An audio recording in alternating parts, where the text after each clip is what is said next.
नमस्कार दोस्तों, मेरा नाम है श्रावण किराड़े। आज मैं आपको एक ऐसी सच्ची कहानी बताने जा रहा हूँ जिसे जानने के बाद आपका दिल भारी हो जाएगा। ज़रा सोचिए, देश आज़ाद हो चुका है, तिरंगा लहरा रहा था, लोग खुशियाँ मना रहे थे, लेकिन उसी आज़ाद भारत में अपने ही आदिवासी भाइयों और बहनों पर गोलियाँ बरसाई जा रही है। सवाल यह है, आदिवासी ने ऐसा क्या गुनाह किया था कि सरकार ने गोली चलवाई? जो समाज की सेवा की बात करते थे वे आदिवासी को बचा क्यों नहीं पाए? अगर आप सच जानना चाहते हैं तो इस वीडियो को आखिरी तक ज़रूर देखिए। पहले का इतिहास, खरसावा क्या था? सबसे पहले थोड़ा पीछे चलते हैं। पहले सरायकेला खसरावा रियासत, यहाँ ज़्यादातर आदिवासी समाज रहता था।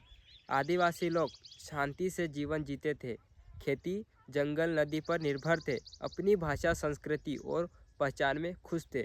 यहाँ कोई दंगा नहीं, कोई हिंसा नहीं। आज़ादी के बाद विवाद क्यों हुआ, अब ये समझ लेते हैं। 15 अगस्त 1947 भारत आज़ाद हुआ। सरकार ने कहा छोटी रियासतों को बड़े राज्यों में मिलाया जाएगा। अब सवाल उठा, खरसावा किस राज्य में जाएगा? सरकार ने फैसला कर दिया, खरसावा को उड़ीसा, आज का उड़ीसा में मिलाया जाएगा। लेकिन आदिवासी से पूछा ही नहीं गया। यही से विवाद शुरू हुआ। आदिवासी नाराज क्यों हुए? आदिवासी बोले, हम उड़ीसा के नहीं। क्यों? क्योंकि हमारी भाषा अलग, हमारी संस्कृति भी अलग, हमारी देवी देवता अलग, हमारा रहन सहन अलग। उनकी मांग बस इतनी थी, हमसे पूछे बिना हमारा भविष्य तय मत करो। क्या आदिवासी ने कोई गलती की थी? इस बात को हम साफ समझ लेते हैं। आदिवासी ने कोई गलती नहीं की थी। उन्होंने हथियार नहीं उठाए, हिंसा भी नहीं की, शांति से सभा रखी। 1 जनवरी 1948 खरसावा में एक शांतिपूर्वक सभा बैठाई गई। सभा में महिलाएं, बच्चे, बुजुर्ग। लेकिन प्रशासन ने सोचा, अगर आज उनकी बात मानी तो कल पूरा आंदोलन खड़ा हो जाएगा। किस सरकार ने गोली चलवाई? अब बहुत ध्यान से सुनिए। उस समय खरसावा उड़ीसा सरकार के अधीन, पुलिस उड़ीसा मिलिट्री पुलिस, सरकार कांग्रेस सरकार। गोली अंग्रेजों ने नहीं, गोली आज़ाद भारत की सरकार के तहत पुलिस ने चलाई। संदेश स्थानीय प्रशासन ने दिया, ऊपर के अधिकारियों की जानकारी में, लेकिन बाद में किसी ने जिम्मेदारी नहीं ली। उस समय शासन में कौन कौन था ये हम जानते हैं, क्योंकि वह जानना बहुत ज़रूरी है। क्योंकि उस टाइम वो प्रशासन में थे तो हमें बचा क्यों नहीं पाए, तो हम समझते हैं। प्रधानमंत्री पंडित जवाहरलाल नेहरू थे और गवर्नमेंट जनरल सी राजगोपालचारी थे। राज्य उड़ीसा, मुख्यमंत्री हरे कृष्ण महताब थे। राज्यपाल कैलाश नाथ कागजू भी थे।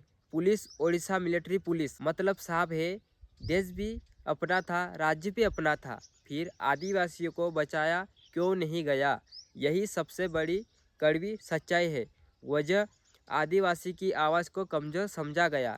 वजह 2, सरकार को डर था, अगर आज उनकी बात मानी तो कल देश भर में आदिवासी सवाल उठेंगे। वजह 3, सेवा की बात मंच पर थी, लेकिन ज़मीन पर सत्ता का डर था। सेवा का मतलब सुनना और बचाना होता है, गोली चलाना नहीं। क्या आदिवासी को देखकर ही गोली मारी गई? सीधा जवाब सुनिए, हाँ, क्योंकि सभा में ज़्यादातर आदिवासी थे, वे संगठित थे, वे अपनी पहचान की बात कर रहे थे। प्रशासन ने उन्हें खतरा समझा और डर ने ट्रिगर दबा दिया।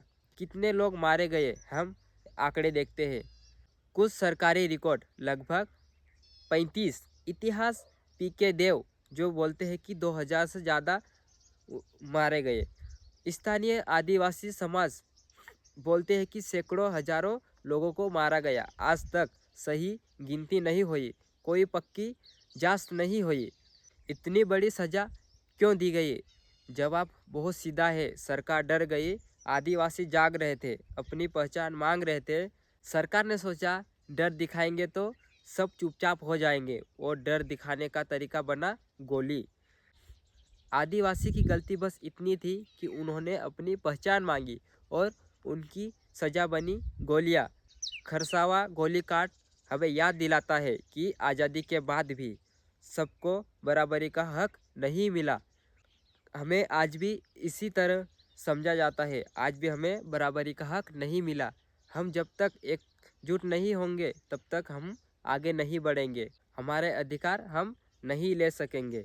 इसीलिए अगर यह सच आपको अंदर तक छू गया हो तो इस वीडियो को लाइक करें, अपने दोस्तों के साथ शेयर करें और ऐसे ही सच सामने लाने के लिए चैनल को सब्सक्राइब जरूर करें, क्योंकि इतिहास तब तक जिंदा रहता है, इतिहास तब तक जिंदा रहता है जब तक हम उसे बोलते रहते हैं। जोहार, जय आदिवासी।